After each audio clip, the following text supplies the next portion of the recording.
जैसे जैसे हम धरती की गोद में पलते जा रहे हैं, वैसे वैसे ही धरती भी बदलती जा रही है। धीरे धीरे ही सही, लेकिन ये परिवर्तन आपके और हमारे चारों ओर हर पल हो रहा है। और आज से कोई मिलियन बिलियन सालों में आप जहां रहते हो, उस शहर का, उस गांव का क्या होगा ये कोई नहीं जानता। लेकिन इतना पक्का है कि कुछ अलग होगा। परिवर्तन ही एक अकेली परमानेंट चीज है दुनिया में। ये परिवर्तन आपके इर्द गिर्द अभी इसी क्षण हो रहा है। धरती पर आज से मिलियन सालों पहले क्या हालात थे और वो कैसे कैसे बदले, इसके कई सबूत हमें मिले हैं। और उन्हीं बातों से सीख कर एक्सपर्ट्स ने भविष्य में आने वाले बदलावों या खतरों का अनुमान लगाया है। अब इसका इल्जाम हमारे जरूरत से ज्यादा नेचर के शोषण पर डालो या सूरज पर या किसी भी भगवान पर, लेकिन इतना पक्का है कि आने वाले समय में बहुत बड़े खतरे आने वाले हैं। हम अपनी अमेजिंग लिस्ट शुरू करें इससे पहले आपको बता दें कि ऐसी रोमांचक जानकारियां हम रेगुलर हमारे चैनल पर लाते रहते हैं, इसलिए अभी सब्सक्राइब कर लें और इसका पूरा लाभ अवश्य उठाएं।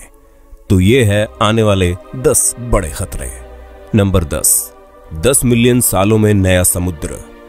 अभी इथोपिया और इरिट्रिया के बीच दूर दूर तक फैले हुए सूखे मैदानों में जहां बस ग्वाल लोग अपनी भेड़ बकरियां चरा रहे हैं, उनको इस बात का अंदाजा नहीं है कि आने वाले 10 मिलियन सालों में वहां पर समुद्र बन जाएगा।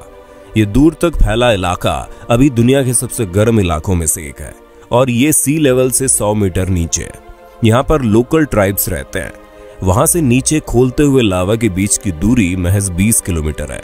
और तो और टेक्टोनिक मूवमेंट्स धीरे धीरे वहां की जमीन को पतला करती जा रही है। ये समझ लो कि जमीन के नीचे अलग ही जंग चल रही है।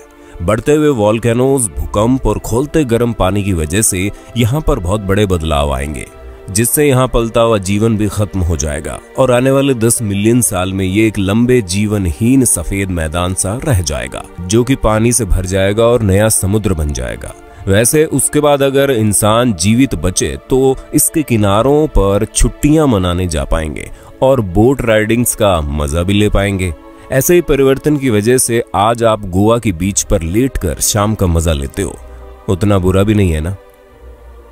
नंबर 9 100 मिलियन सालों में कोई भयंकर तबाही। हमने बहुत बार मार्वल के सुपर हीरोज को दुनिया को खत्म होने से बचाते हुए देखा है और स्टार वार्स और स्टार ट्रैक जैसी फिल्मों ने हमें दिखाया है कि कैसे धरती की तरफ चट्टानें उड़ते हुए आ रही है, जैसे कि किसी बात का बदला लेना हो। एक्सपर्ट्स का अंदाजा है कि ऐसा ही कुछ होने वाला है आने वाले 100 मिलियन सालों में। धरती को कोई बड़ा झटका लगेगा जिससे बहुत बदलाव आएगा। ये उस झटके की तरह होगा जिसने 65 मिलियन साल पहले क्रेटेशियस पैलियोजीन को एक्सटिंक्ट कर दिया था। ये तो जाहिर सी बात है कि कुछ स्पीशीज जो एडजस्ट कर पाएंगी वो सरवाइव कर पाएंगी, लेकिन अंदाज के हिसाब से अभी की मैमल प्रजाति पूरी तरह से नष्ट हो जाएगी और एक नई सुपीरियर प्रजाति के जानवरों को रास्ता देगी। इमेजिन करो धरती पर बड़े बड़े रेप्टाइल्स और टफ लुकिंग जानवर घूमते हुए, है ना कोई हॉलीवुड साई-फाई फिल्म की कहानी। नंबर 8 250 मिलियन सालों में पेंगिया अल्टीमा। कॉन्टिनेंट्स में बड़े बदलाव की शुरुआत अगले 50 मिलियन सालों में हो जाएगी और इसके लिए किसी सरकार या नेता अभिनेता की जरूरत नहीं होगी। अफ्रीका, जो कि पिछले 40 मिलियन सालों में नॉर्थ की ओर मूव कर रहा है, साउथर्न यूरोप में मर्ज होना शुरू कर देगा। इससे अगले 100 मिलियन सालों में मेडिटेरेनियन सी कम होना शुरू कर देगा और इससे हजारों मीलों लंबे मैदान और पहाड़ बनेंगे, जो कि माउंटेन क्लाइंबर्स के लिए नया तोहफा है। ऑस्ट्रेलिया और अंटार्कटिका एक सुपर कॉन्टिनेंट की तरह नहीं रहेंगे और एशिया के साथ मर्ज होने के लिए नॉर्थ की तरफ मूव करना शुरू कर देंगे। जब एक तरफ ये हो रहा होगा तो दूसरी ओर अमेरिका पश्चिम की ओर मूव करते हुए यूरोप और अफ्रीका में जा मिलेगा और एशिया से मिलने की ओर बढ़ता रहेगा। ऐसा करते हुए अंत में वो एशिया में जा मिलेगा और अगर ये सारे अंदाजे सही निकले तो हमारे पास होगा एक नया कॉन्टिनेंट जिसका नाम होगा पेंगिया अल्टीमा। ऐसी एक घटना की वजह से हमारा प्लेनेट वैसा बना है जैसा आज है। नंबर 7 600 मिलियन साल बाद गामा रे बर्स्ट। धरती एक तरह से पिंग पोंग बॉल की तरह है, जो कुछ समय हवा में रहकर वापस बैट पर टकराती ही है। इसके साथ कुछ ही मिलियन सालों में ऐसी भयंकर घटना होती ही है, जैसे कि गामा रे बर्स्ट, जो बहुत ज्यादा एनर्जी की रेडिएशन तरंगे होती है, जो हाइपरनोवे से आती है।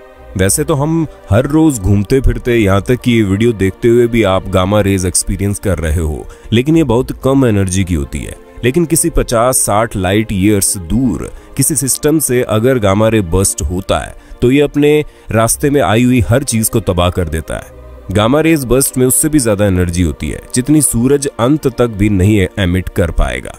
गामा रेज बर्स्ट धरती के ओजोन लेयर को खत्म कर सकता है, जिससे धरती का पूरा वातावरण बदल जाएगा और इससे सारे स्पीशीज खत्म हो जाएंगे। कुछ एक्सपर्ट्स का मानना है कि इतिहास में दूसरा mass extinction gamma rays burst की वजह से ही हुआ था, लेकिन यह इवेंट कभी भी हो सकता है और इसका प्रिडिक्ट करना नामुमकिन है। यह अब से कुछ मिलियन सालों में भी हो सकता है या बिलियन सालों में भी। नंबर 6, 1.5 मिलियन सालों के बाद अर्थ रहने लायक नहीं होगी।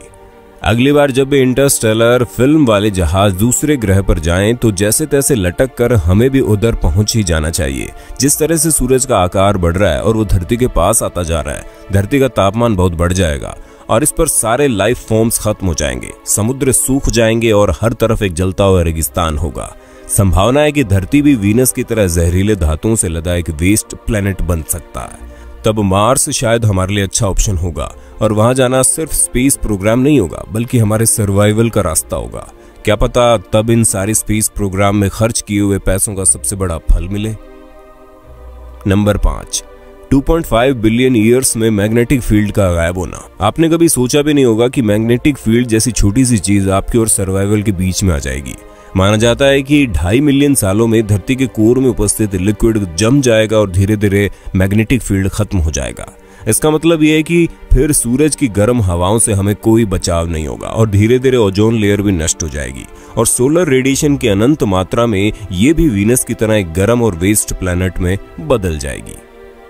नंबर 4, 3.5 बिलियन सालों में इनर सोलर सिस्टम क्लैमिटी। अब समय आ गया है कि 7 ग्रहों की फोटो खोलकर ये देखने का कि धरती को चारों ओर से किस किसने घेरा हुआ है और आप जान जाओगे कि खतरा क्या हो सकता है। 3.5 बिलियन सालों में मरकरी का ऑर्बिट इतना बढ़ सकता है कि वो वीनस का पाथवे क्रॉस कर ले। वैसे कहना मुश्किल है कि ये एग्जैक्टली कब होगा, लेकिन जब होगा तब बहुत सारे नॉन गैसेस प्लैनेट्स की आपस में टक्कर होगी, क्योंकि मरकरी की इस गलती से सब अनस्टेबल हो जाएंगे और इनर सोलर सिस्टम डिस्टर्ब होगा, जिससे बस तबाही तबाही होगी। नंबर 3, 4 बिलियन साल बाद रात के दौरान नया आसमान।